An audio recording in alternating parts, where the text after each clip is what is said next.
Juan Cheput nos acompaña, analista político, para conversar de la coyuntura a este inicio de semana. Señor Juan Cheput, muy buenas noches, un gusto tenerlo.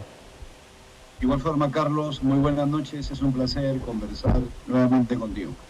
A ver, empezamos la semana con un anuncio de vacancia, en este caso, reitero, pedido por las bancadas de izquierda en el Parlamento, contra la presidenta Dina Boluarte.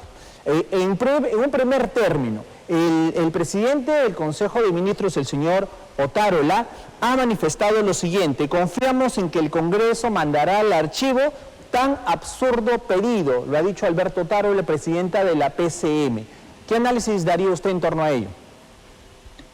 Bueno, la verdad es que el Congreso le está haciendo un favor a Dina Boluarte y al inepto del señor Alberto Otárola con esta solicitud de vacancia, ¿no? ¿Por qué? Porque no tienen los votos. El Congreso parece que no aprende de sus errores. En este caso, las bancadas de izquierda, cometiendo el mismo error infantil que antes cometió Patricia Chirinos y Jorge Montoya, al presentar mociones de vacancia presidencial sin que estén debidamente sustentadas, sin que estén conversadas, sin que hayan tejido alianzas, pues obviamente está condenado al fracaso. Y eso lo sabe Otárola.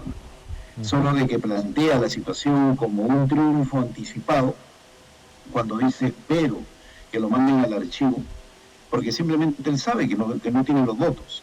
Entonces yo creo que con esta actitud el Congreso, que quiere quedarse hasta el 2026, le hace un gigantesco favor a Dina Boluarte, porque le va a dar la oportunidad de salir triunfadora en un contexto en el cual más bien todas son derrotas. Es decir, están saliendo una serie de elementos complicados para ella, que eso sí le hacen un tremendo daño a su gestión como gobernante, ¿no?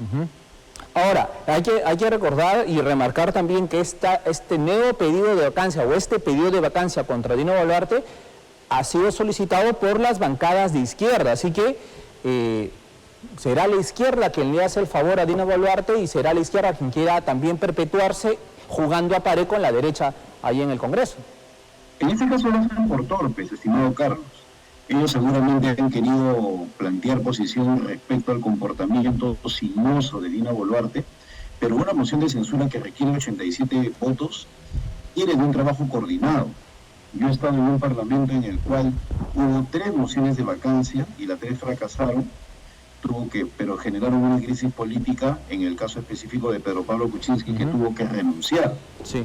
Y yo recuerdo perfectamente que cuando se tramitaban las mociones de vacancia, se conversaban, se pactaban, se hacían alianzas, había reuniones, y nada de eso hay en estos momentos con otras bancadas.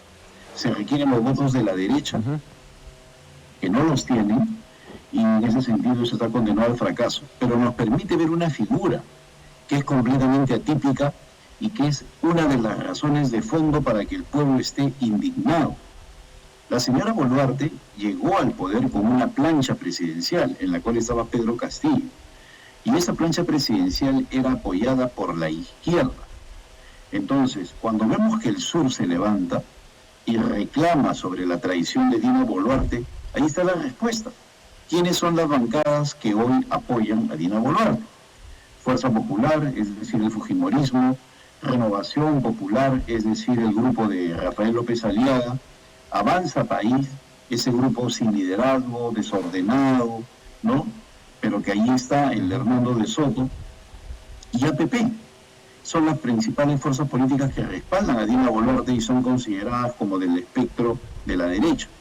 Entonces, eso genera a su vez una indignación popular, pues sienten que el gobierno está en manos de quienes no ganaron la elección. Correcto. Ahora también tenemos que entender que el Congreso de la República es un Congreso totalmente desprestigiado, sin legitimidad.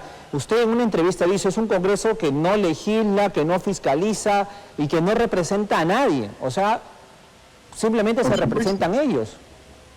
3 son las funciones básicas de un parlamentario, ¿no? Legislar, es decir, hacer leyes; representar, es decir, intermediar entre la población y el poder; y fiscalizar, es decir, estar detrás del poder como una suerte de conciencia crítica. Y este gobierno tiene en el Congreso a un grupete de aliados. no representan a nadie, estamos viendo cómo los maltratan por todo el país. Yo nunca he visto, de verdad, y esto lo digo con mucha pena, que vean a los parlamentarios caminar en el sur y los escupan, ¿no? Es decir, se ha llegado a un nivel de violencia inaceptable, pero es que hay una población que está completamente en contra de este parlamento, y ellos no se dan cuenta de eso y siguen cometiendo error tras error. Por otro lado, no fiscalizan absolutamente nada. Mira la gran cantidad de escándalos que hay alrededor del señor Alberto Tarola y continúa campante en su puesto. Hoy ya se ha visto de que hay varios ministros involucrados en una serie de tramas que se remontan a la época del lagarto Martín Vizcarra y siguen allí como si nada, ¿no? Entonces, este Congreso está no solamente súper desprestigiado, debe estar ya en niveles de 1 o 0% de aprobación, sino que lamentablemente tiene como única consigna quedarse hasta el 2026, ignorando que eso va a generar violencia ciudadana. Y encima quieren hacerse un policlínico, Sí. un tópico especial en el cual van a gastar 2 millones de soles. La verdad es que no los entiendo. Ahora, sí, Esos señores, no se, disculpa Carlitos, Sí. no se dan cuenta el efecto que va a tener esto en otras instituciones. Ahora, el Poder Judicial va a querer tener su tópico. Los ministerios van a querer tener su tópico. La Fiscalía va a querer tener su tópico. El Banco de la Nación, el BCE, todo el mundo va a querer tener un policlínico. Por culpa de estos congresistas, que la verdad es que le están haciendo un gigantesco daño al país. Ahora, para agravar la situación, también el presidente de la Comisión de Constitución, el señor Nano Guerra García, ha adelantado lo siguiente. Ha dicho, en torno a las elecciones, el adelanto de elecciones es un tema que en esta legislatura ya no se va a tratar. O sea, deja zanjado que hasta julio no va a haber adelanto de elecciones y de ahí para adelante tampoco. O sea, queda clarísimo de que se quieren perpetuar hasta el 2026 en sus escaños. Por supuesto que lo quieren hacer, por eso yo creo que la indignación popular va a ir por el lado de la fórmula constitucional que queda, ya que estos sinvergüenzas quieren quedarse en el poder y ya no se va a tratar el tema, pues simplemente se va a ir por el lado de exigir la renuncia de Dina Boluarte, no queda otra. Y yo no tengo ninguna duda que una vez que acabe la temporada de huaicos, que va a ser muy pronto, va a empezar el otro huaico, el huaico político, que va a hacer que a nivel nacional, en todo el país, ese 90% de personas que quiere el adelanto de elecciones, al ver que el Congreso ha cerrado las válvulas de escape, va a convertir esa olla de presión en la indignación popular, que van a exigir que renuncie Dina Boluarte. Para La señora concluir, podrá decir, sí. yo no quiero renunciar, pero la fuerza de los hechos la va a tener que llevar a hacer eso, porque el Perú se va a convertir en inmanejable por irresponsabilidad de estos parlamentarios y por la irresponsabilidad de la propia Presidenta de la República. En torno a la presidenta Dina Boluarte hay una investigación. El empresario, en este caso Henry Chimabukuro, ha manifestado de que financió la campaña de Perú Libre a pedido de la señora Boluarte. Y hay mensajes de chat, o sea, él mismo ha salido a decir, a encararle a la señora Boluarte, que acaso no me conoce, usted me conoce, yo he viajado al ladito con usted, así hemos ido al mismo hotel, o sea, como diciendo, pues sí, efectivamente, pues yo te he dado a ti los pasajes, los hoteles, por lo tanto sí he financiado la campaña de Perú Libre. Y ella lo ha negado a los 4 vientos, ¿no? Por supuesto, acá el problema de fondo, estimado Carlos, es que la señora presidenta ha demostrado que es una reverenda mentirosa. Hace pocos días, el jueves o miércoles, si no me equivoco, ella estuvo acá en Trujillo. Sí. Y en Trujillo se dedicó a estar inaugurando, ¿no?, en el puerto de Salaverry algunos avances de obra del litoral. Bueno, allí ella dijo que no conocía a Chimabukuro, que cualquier cosa que saliera no iba a ser un ilícito, y marcó distancia, y dijo que nunca había recibido ni un sol de nadie. Bueno, pues mintió esa señora. Pasaron 2 días, 3 días, y a Chimabukuro ha dicho que no solamente le dio un sol, sino miles de soles, que ha sido su amigo, ha sido su pinky, ha estado con ella en toda la campaña electoral. Ha habido una serie de empresarios que también han financiado recursos para la señora Boluarte y han terminado trabajando en los ministerios donde ella ha tenido responsabilidad. Es decir, miente tanto como Pedro Castillo. Miente la señora Boluarte, miente. Entonces, una persona en esa calidad moral no puede continuar al frente del país simplemente porque no tiene cerebro para pensar en lo que necesitamos. Hay que tener en cuenta lo siguiente: si Boluarte no quiere renunciar, no es porque ame al país, es porque tiene miedo de ir a la cárcel por los 60 muertos, por el tema de sus mentiras, por haber sido la cajera de Vladimir Cerrón, por estar involucrada e investigada por lavado de activos, etcétera, etcétera. Esa es la persona que tenemos como presidenta del país. Una señora que era la cajera de los dinámicos del centro, el grupo de Vladimir Cerrón, que ahora está preso. Una señora que está siendo investigada por lavado de activos. Una señora que miente sistemáticamente. Una señora que ha recibido dinero de empresarios. Y después señala a Keiko: no, tú has recibido dinero, cuando ella también lo ha recibido. Esa señora es presidenta del Perú. Y lo es porque este Congreso lo permite.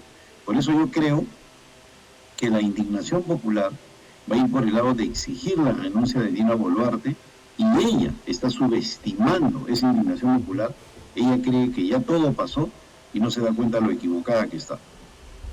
El día de hoy, el presidente del Consejo de Ministros, el señor Alberto Otárola, se ha reunido justamente con los expresidentes de la PCM, intentando buscar pues también el respaldo político, intentando dar un mensaje de, pues, un mensaje de amplitud, de seguir escuchando otras voces.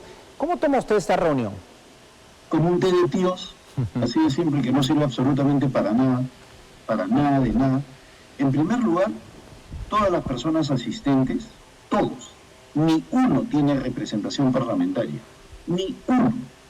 Pensemos en cualquiera: Luis Solari, Jorge del Castillo, Javier Velázquez Tequén, Alejandro Jiménez, Pedro Cateriano, Martos. ¿Quién tiene representación parlamentaria? Ninguno. Entonces, ¿para qué sirve esa reunión? Para nada. Es otro show más.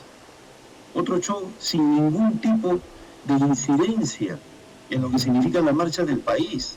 Lo que pasa es que estos individuos, pues los del gobierno, quieren mecernos a todos, quieren dar la imagen de que están trabajando. La misma señora Dina Boluarte, con gran desparpajo, ella y el señor Otárola han dicho que van a hacer otra reforma policial. Exacto.